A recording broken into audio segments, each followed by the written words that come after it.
കനത്ത ഇടിമിന്നലിൽ പോർക്കുളത്ത് മിന്നലേറ്റ പോത്തുംകുട്ടി ചത്തു. വീട് ഭാഗികമായി തകർന്നു. പോർക്കുളം കമ്മ്യൂണിറ്റി ഹാളിന് സമീപം 12-ാം വാർഡിലെ പുലിക്കോട്ടിൽ വീട്ടിൽ രാധയുടെ വീടാണ് തകർന്നത്. 1 ലക്ഷം രൂപയുടെ നാശനഷ്ടം കണക്കാക്കുന്നതായി വീട്ടുകാർ പറഞ്ഞു. ഇവരുടെ 1.5 വയസ്സ് പ്രായമുള്ള പോത്താണ് ചത്തത്.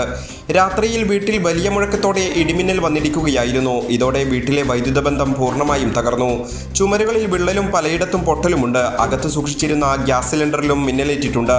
പോർക്കുളം വെറ്റിനറി ആശുപത്രിയിലെ ഡോക്ടർ എത്തി പോത്തിന്റെ പോസ്റ്റ്മോർട്ടം നടത്തി.